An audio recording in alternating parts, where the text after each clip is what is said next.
Brian. My name's Ryan Dunn. I'm an alcoholic.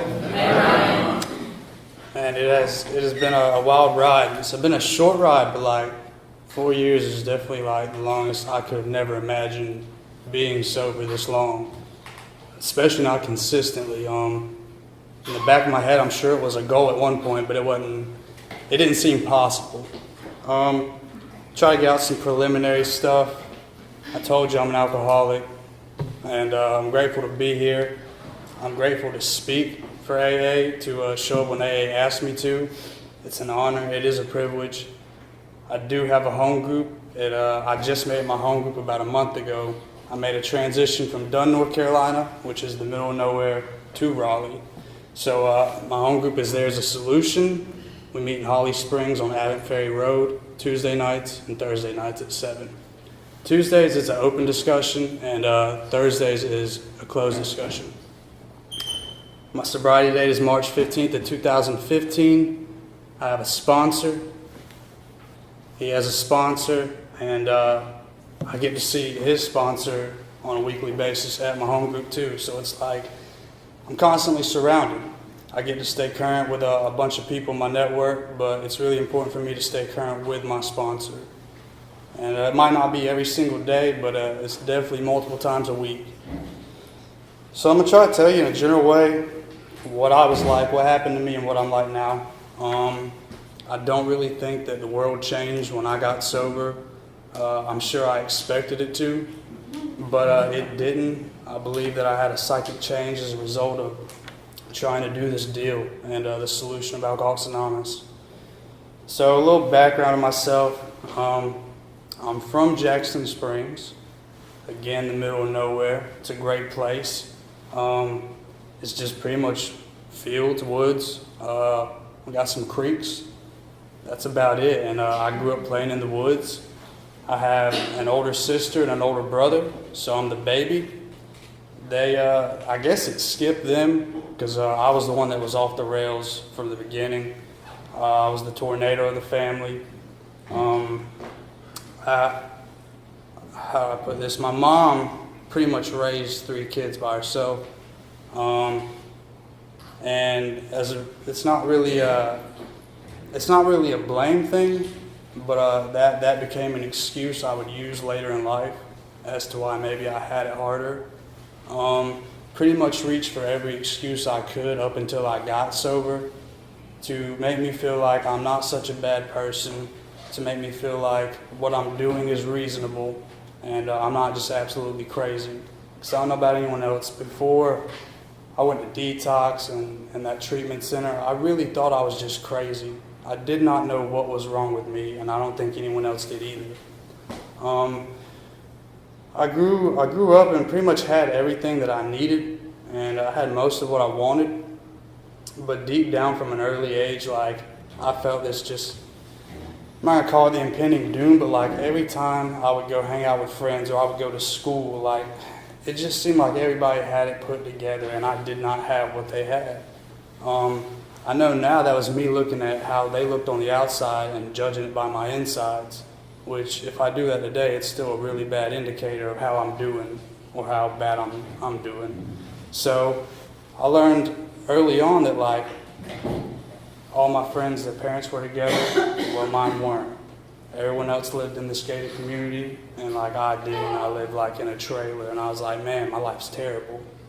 All these things, it must be why I feel the way I feel. I'm probably never going to be able to leave this town. I'm probably never going to be able to do this and that. It would just go on forever. I mean, I remember being about 5, 6 years old, and I remember how my mind would race about absolutely nothing. I thank God that I made it until I got my first drink.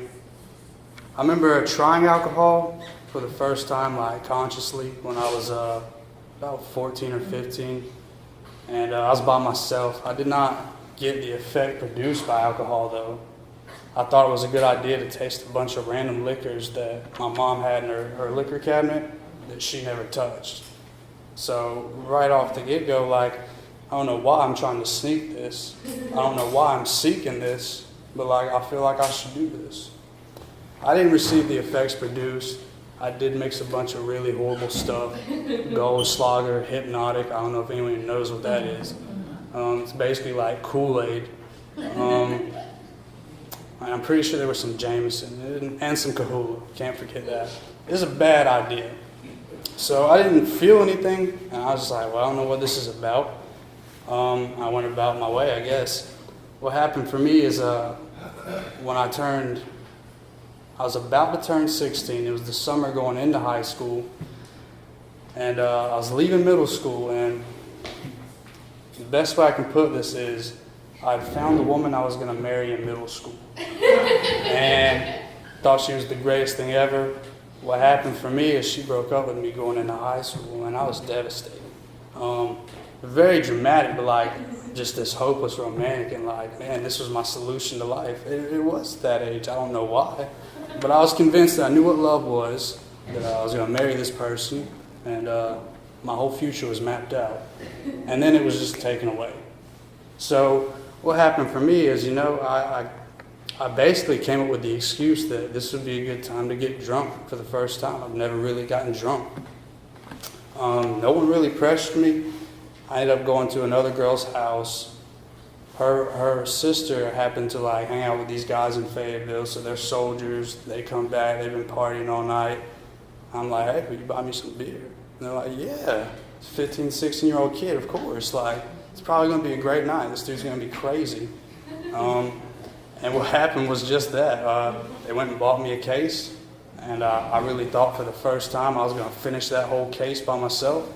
It was not my experience. I was told I got around 6 beers. I remember the first 3. What I do remember before blacking out the first time was that I felt the effects produced by alcohol, and I felt like I could finally unwind, like all the springs that were so tight in my head that just kept running and running about this and that, about how I'm different, about how I'm not as good as these people. It just kind of like loosened up. It's like it's like for a swimmer who's doing laps underwater and they come up for that first breath of air. That's what the effect produced by alcohol felt like to me. For the first time in my life, I felt like I could breathe. I felt like everything was going to be okay. The world wasn't going to end. And there was nothing that I could do to mess this up. And I enjoyed it thoroughly. I woke up the next morning without clothes, in throw up, hungover, at this girl's house. I don't remember what happened. What happened for me was my friends that were there, they told me, man, you were crazy, you were the life of the party. They didn't really tell me about my clothes situation, but they said, like, dude, you had the greatest time ever. You were so funny. And I was like, man, this really worked. I felt like the center of attention. I felt like everything went smooth enough for me. And I knew before I blacked out, like, I felt really good. So I told myself from that point forward, I'm going to do this as often as I can and as soon as I can. And I held true to that promise. What happened is going into high school, it was pretty much a weekend thing for the first few months. To speed it on up, the rest of my high school career was basically not going to school and choosing to drink over that. And I should also mention that from that first time I got drunk, I got involved with a bunch of other stuff. It was like it just opened up a box. I was like, man, if alcohol's that great, what is all this other stuff about? So I say that because, like, that's my nature. That's what I do. Like, I want anything that's going to make me feel okay. And towards the end, it really didn't matter about feeling great or numb. It was more about just like, can I please feel okay? Can everything just be okay? And it wasn't lasting the way it used to. It didn't feel like the first time anymore. I went through high school. I scraped by. I had some early passions. And I say this because I remember, like, my first few meetings always hearing speakers talk about that one thing they were really good at. And it'd be like sports or art or music. And it was not really that for me. It was skateboarding. It was like paradise for an alcoholic, if I might say so myself. What you do is, well, what people see is that you just kind of like demolish people's property. You skate all day. You raise hell, and the cops don't like you, and people don't like you. And It's pretty much what it was. Like, the stigma's true. That's pretty much what I did, and in my adolescence, and it was great. I had a great time. What it allowed me to do was party more. It consumed a lot of my time because, like, it's something I actually really enjoy. Not just the chaos around it, but, like, the sport itself. So, like, in my head, I'm like, man, this is my way out. I'm going to be a professional skateboarder. That did not happen. What happened was partying got more important. Even at an earlier age, I said, I'm going to be an artist, and, like, I've been drawing, like, my whole life. I love it, and I want to be an artist when I grow up, and that, too, went out the window. It's something I excelled in, and both those things, they just kind of went wayward. They became less important for me. As you can tell, I'm kind of young, so, like, my drinking career isn't really elaborate, but it was very painful as it got worse for me. What happened from that point is everybody that I knew was getting jobs and being these really good kids, going to school, making good grades. I'm slowly but surely, like, trying to drop out without doing it. I'm not showing up. I'm missing more days than I'm there.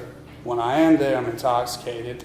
I really was convinced that if I drank vodka in the morning, when I got to first period, which was Spanish class, I'd be able to speak Spanish way better. And I believe it worked. I know I passed.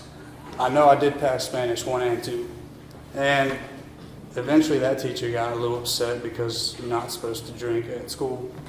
And she told me that was my warning, which I got a lot of those too throughout my life. I got a lot of warnings, a lot of second chances, a lot of don't do this again. And I have a record to prove it that I'm going to do it again.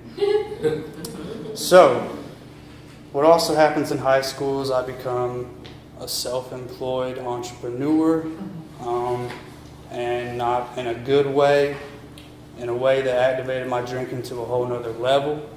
All that other stuff that just came into play, it escalated that too. Really the result of that was I got to do what I wanted when I wanted.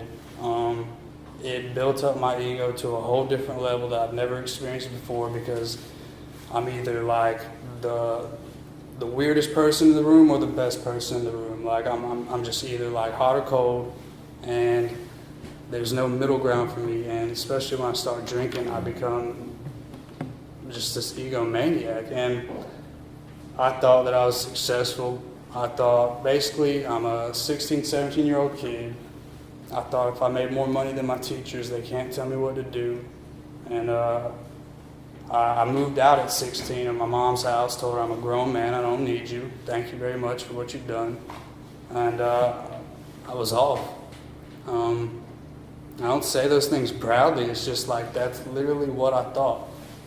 I knew I didn't get this guide to life.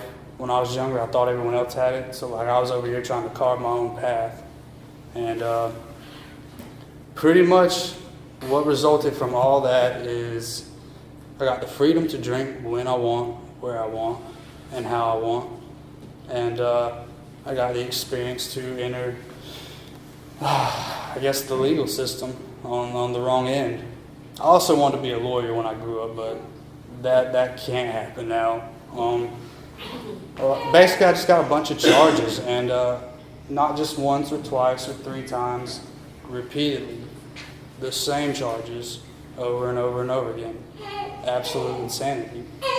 And used up all my chances, spent up all that money that I thought I made, being so successful and self-supporting, that I used all that on lawyers and drinking the way I wanted to drink. So I pretty much just wound up at the very opposite, absolute bottom. At least so I thought for me. It wasn't yet. By 18, I'm off and on, pretty much homeless. I'll say this too, pretty much to speed it up, because that's just what kept happening. When I turned 21, my mom was picking me up out of jail because I thought it was a really good idea to avoid a roadblock and try to evade arrest.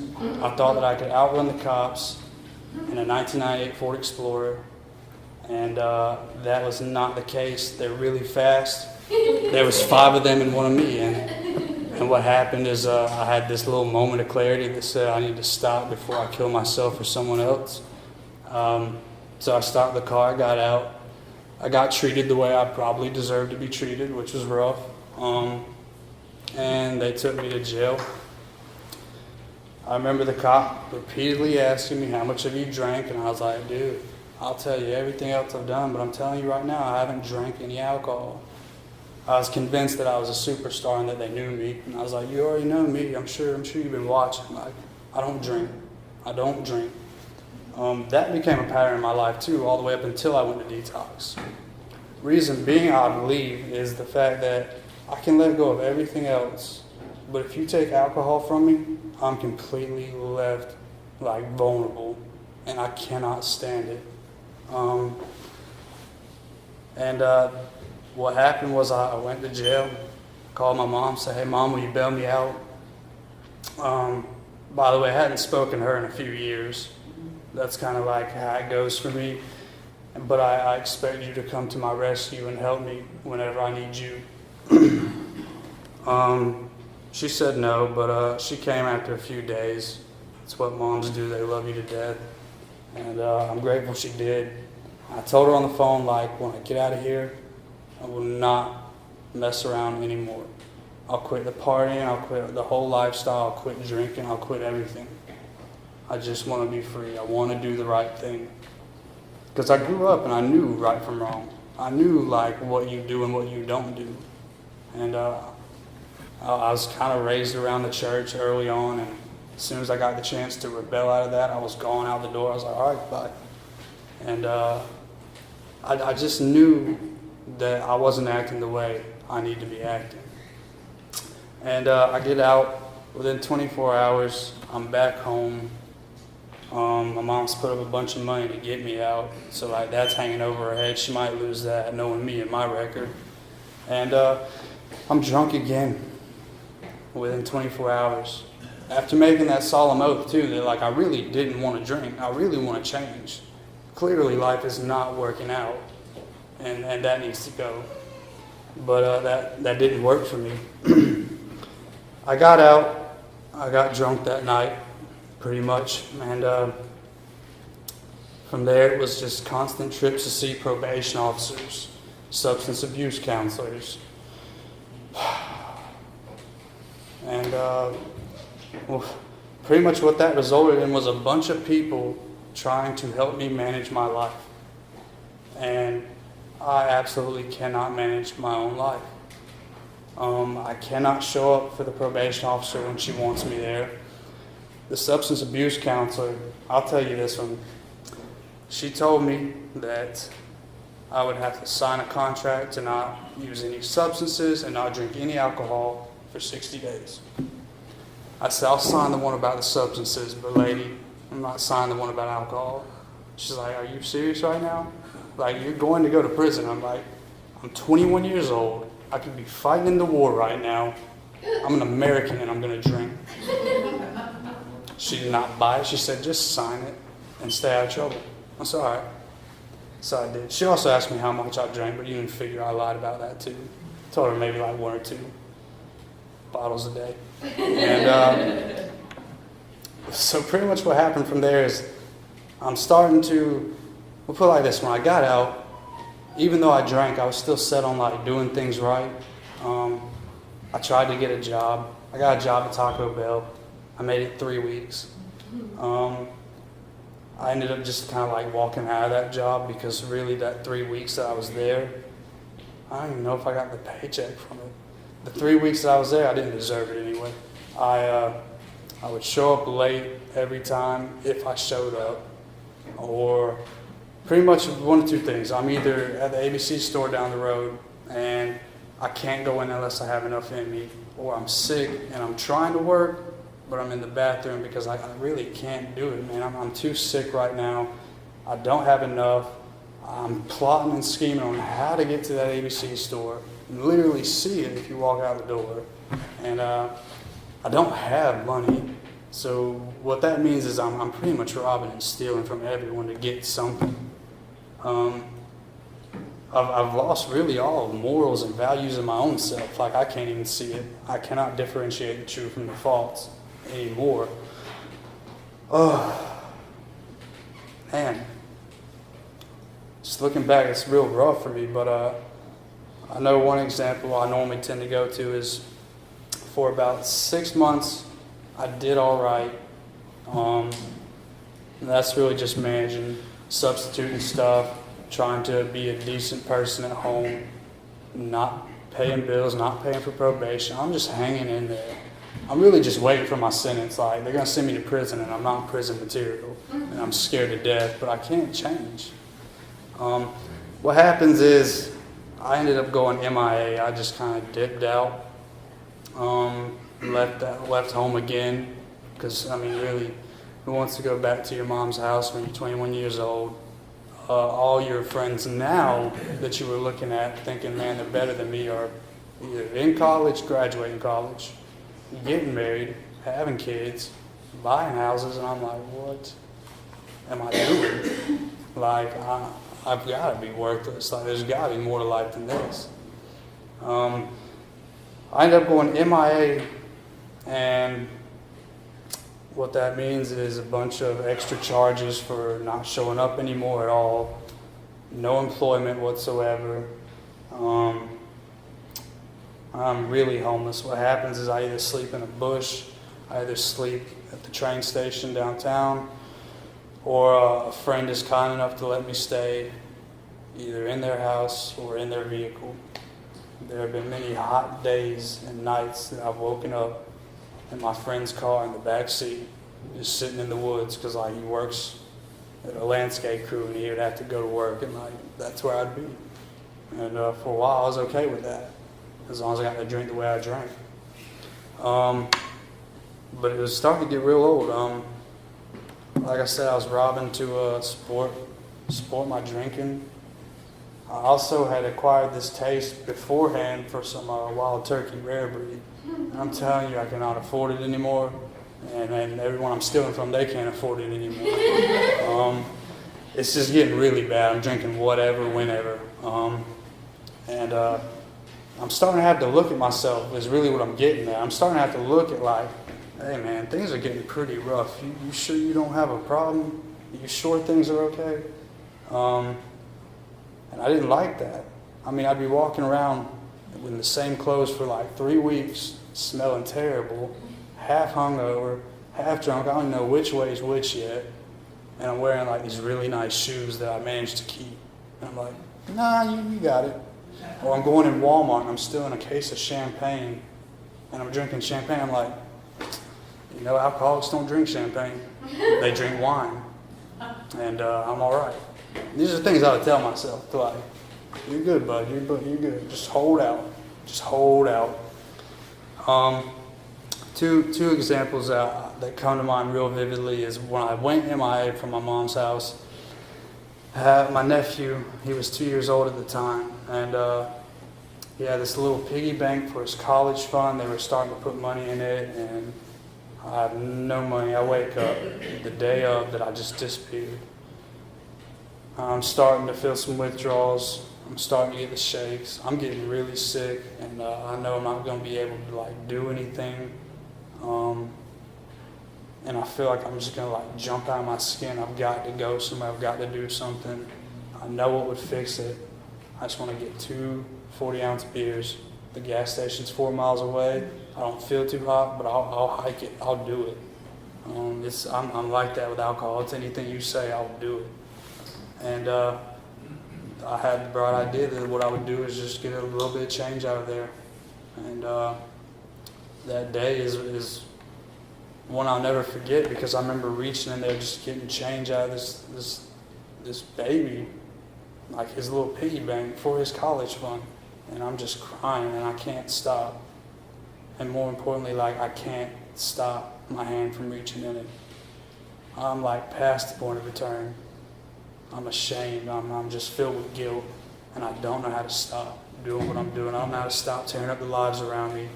And what I did was I got that money, a little extra, went and got that beer, and never came back. I could not face the music. I could not look them in their eyes and tell them what I had done. I was the absolute person I despised before alcohol took control of my life. And another one is when I was on that little bender, off and on homeless.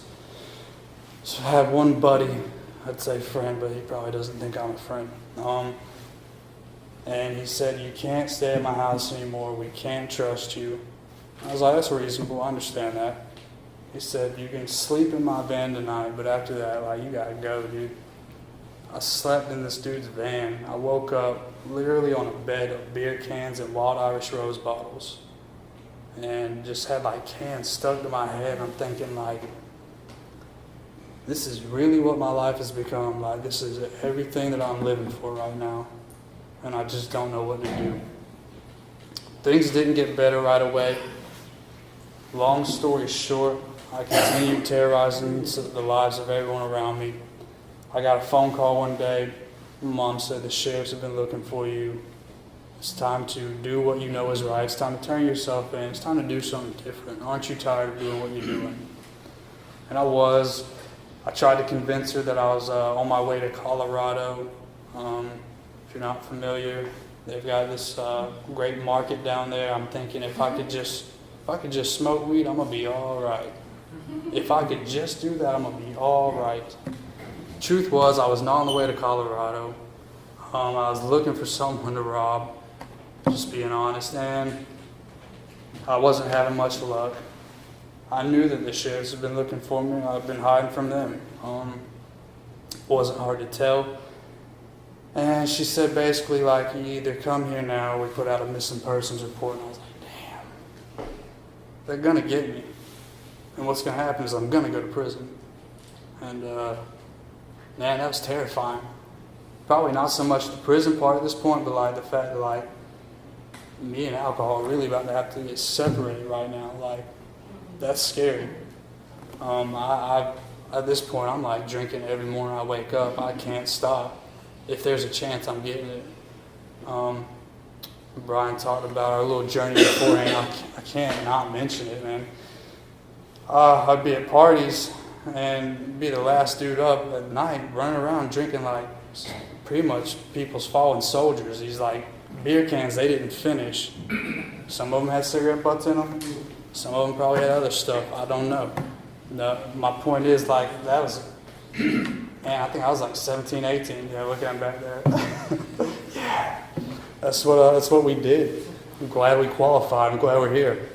But that was at like 17, and I think that's pretty desperate. I don't know any of my other friends besides Brian who was like about that. That's pretty rough. I like that guy. I'm glad we ended up in treatment together too. That's crazy. But what happened from there is I went and talked to my mom, and what she did was pretty much set up an intervention. And I've seen that TV show before. I remember watching in hotel rooms, drunk, thinking like, ain't no way that if someone did that to me, I'd be so pissed. There's no way that actually works. And I never finished the show, so I couldn't tell you what happened after it. I just know that I remember seeing it, and they were like, "Look, we need to talk to you." The whole family was there. They were like concerned about me. And sad, I don't really remember what they said. I remember very few key words. I was in and out. I remember what they said to me later, that I couldn't keep my head up. I was just nodding out. I reeked of alcohol. I'd been drinking hot natty light all morning. It's like 5 o'clock in the afternoon. I can't keep it together. I was deathly skinny. Like, you could see my ribs, bones, everything. I'm shirtless, go figure. My hair is all crazy. I'm an absolute mess. I look like I've been sleeping in a dumpster. It's probably not far from the truth. And pretty much what I heard that day was, you can go to jail and go to prison, or you can go to detox. It's probably not how it was worded. It's probably not what they meant. But in my head, I'm like, let's go to detox. That sounds way better than any other choice you just said. And I do remember that, and I said detox. So they took me to detox. And like I said earlier, like, I can let go of everything but alcohol. The doctor's trying to help me. My mom's fiance is in there. He's also a medical professional. And what happens is the doctor's asking me everything I'm on. I'm telling him everything under the sun. He's like, "You okay? Like, we need to check you out. Are you going to die?" I'm like, "No, I'm good. This is every day." And he said, "All right, well, how much you drink?" "I don't really drink that much." I start lying just like that. Like, here's my window to get out of this. And I'm lying. Luckily, my mom's fiance was there. He was like, "Ryan, tell him the damn truth. Like, get this over with, man." I told him, and he's like, "All right, well, just hang out here. Switch into this gown. We'll come get you in a minute." And then what I remember about detox is I really felt like that fresh air I got from my first experience with alcohol and the feelings it produced to me. I kind of felt that when I got a detox. Like, I felt safe. I woke up in detox. They were checking my vitals. So I could take a big, deep breath and just say, "All right, I don't know what's going to be, but like, it's over for right now." Like, I felt okay. I hadn't felt that in a long time. I stayed there for maybe 4 days, might have been 5. And on about the 3rd day, let me back up. Yeah, I got time.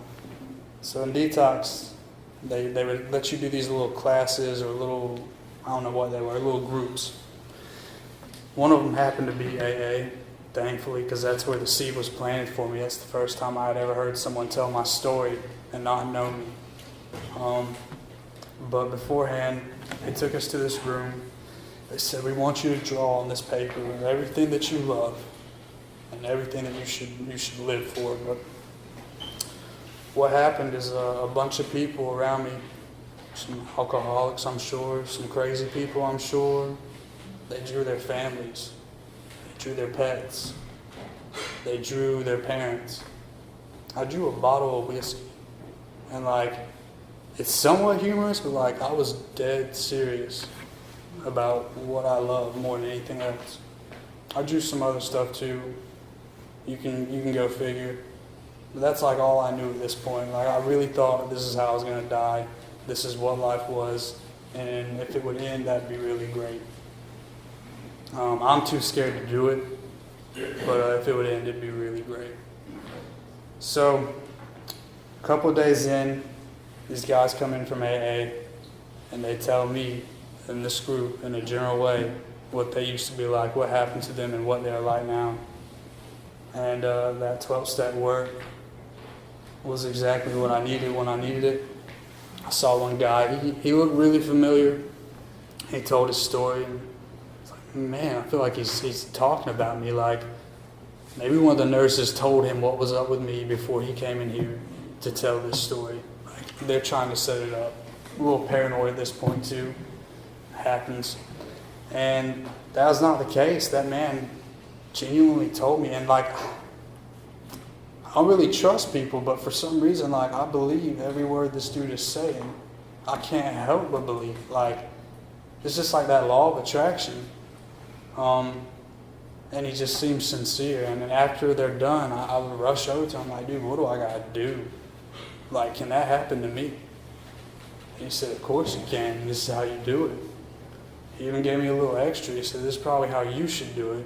He's probably thinking like, "Dude, you're crazy. You need treatment or something." And he told me about a treatment center. I went there. It's 28 days. They made me stay for 29. I thought that was a good thing. It's not a good thing.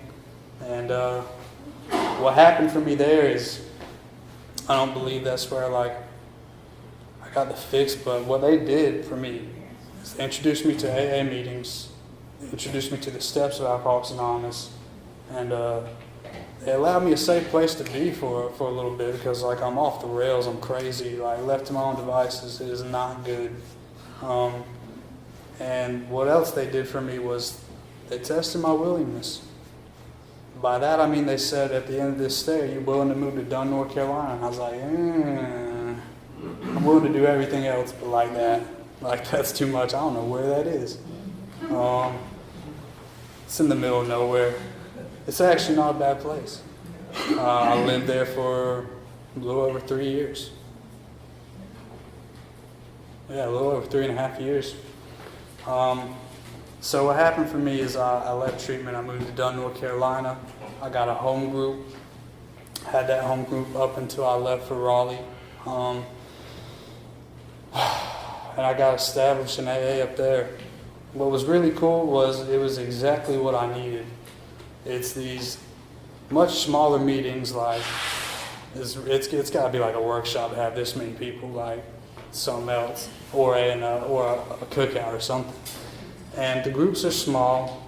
You can't go like to more than like 2 meetings and not see the same people. Like everybody knows everybody. It's just close knit. It's almost like everybody sponsored this guy and this guy. It's all connected, and it's what I needed because like I don't want to get out of my shell. I don't want to meet new people. I don't want to move somewhere else. I don't want to do these things. All I can tell you is that I was gifted enough willingness to try and do the next right thing at that time. I moved to Dunn. I stayed in a halfway house for a year. It was ran by a lady. That was an experience too. I thought they were all like guys that ran by a guy. Now this lady was not playing games. She was like, "You're gonna clean. You're gonna cook once a week. You're gonna go to meetings. You're gonna do this deal." She's like a second mom to me today, and I appreciate everything she's done for me because she taught me a lot more about life than what I knew. And during that first year, I got a sponsor, and he proceeded to take me through the steps as outlined in the book Alcoholics Anonymous. And we did what it said to do when it said to do it. I did it to the best of my ability, however falteringly. As soon as we were finished, he let me sit in some more meetings with him and another sponsee. I felt like I was getting like the co-chair position. I was like, all right, now I'm really going to know how to sponsor guys. I'm sitting in the co-pilot. This is not how it worked. The guy asked me to sponsor him shortly afterward, and I was like, dude, I can't do this. I'm like, how am I supposed to sponsor guys? He's like, dude, do what I did with you. And I was like, oh, I've always complicated things. I got a good buddy up there. My first week there, I couldn't get a job. I got this horrible record. I'm in a new place, so this guy, he lets me work in his yard for a few days. He comes and picks me up, and he says, son, you want to get some breakfast? I'm like, nah, I can't. I don't have any money. I got to pay my lawyer. I got to pay probation. I got to pay for my rent, all this stuff. Like, I'm running like a million miles a minute. And he's like, hold up. I'm going to ask you one more time. Son, would you like to go get some breakfast? I think he made it a lot more clear then. I was like, yeah, I'd love to, but I can't because of all this. And I just keep explaining. He's like, all right. You just need to keep it yes and no. Keep it simple. He's like, man. He said, you didn't just drink, did you? I said, no, sir. He said, I can tell. Like, keep it simple. Like, you'll get a lot further. And I'll never forget that. I get the opportunity to hang out with him every Friday. We go to the prison. He's been a good friend, a good mentor, really. So rolling on from there, I got the opportunity to sponsor guys. I still do. Right now, I think I got like one sponsor who's actually like really current with me. That's okay too. I just moved to a new area. Joined a home group as soon as I could, as soon as I finished up some obligations at my old home group. And yeah, I've just kind of been trying to throw myself in there. Don't want things to get switched up. I don't want to start slacking in any areas. I'm trying to do as much as I can that I did in the beginning, because it's worked for me. And what that entails for me is really just trying to trust God, clean my house, and help others. That's been the recipe for me. That's how I get through things. I've had some things happen since I got sober. Like, it hasn't always been like amazing, but at the end of the day, it's had its benefits. I've learned a lot of lessons the hard way. I've been through some things like my grandmother passing of Alzheimer's, but the silver lining was that I got to make my amends to her before she kind of lost it all up there. And She was very receptive. She said, I've been praying for this for a long time. Just keep doing what you're doing. And I've heard that a lot through the amends process. I know, like, I made it out in my head before I started making amends. It was really scary. There's nothing scary about it. It's a beautiful thing, whether it goes good or bad in my favor or not. The fact that I can show up today and do those things is nothing short of a miracle. Had the opportunity to make amends to my mother. I try to see her every chance I get and spend time with her. And it's not so much just like, I don't just go home and sit on my phone now, you know, hey, I'm with my family, this is great. I go there and I ask them what I can do. I go there and I just try to be a part of. Like, that's something I neglected a whole long time. I've been given a bunch of gifts, but like, it's a bunch of stuff that I just neglected, that I took for granted. And I try really hard not to do that today on a daily basis. And it's easy for someone like me to do. As far as I know, what's really been a treat for me is being able to go back to detoxes and do what those guys did for me. Occasionally, I've been able to go back to that treatment center and do the same thing that was done for me. Relay this message that, like, for some reason, God has afforded me.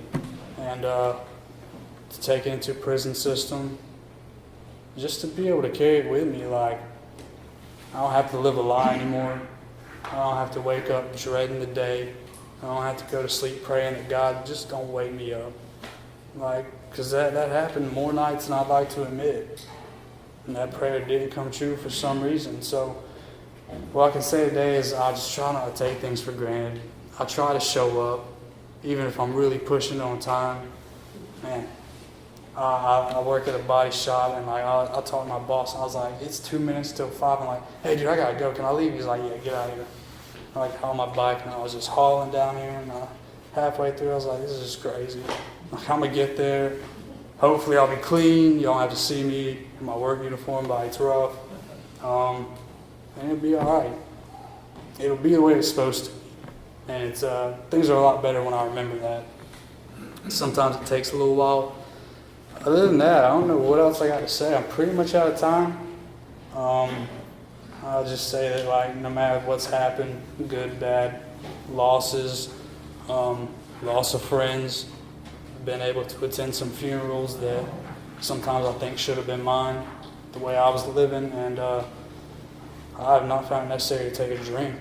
And it would be ridiculous for me to doubt that faith, that, like, God's really doing for me what I can't do for myself. I might have these glimpses of, like, man, things could be going my way, things should be like this. At the end of the day, like, either God reminds me abruptly, or He shows me in a better light that, like, everything's going to be okay. And for that, I'm grateful. So y'all, thanks for letting me share.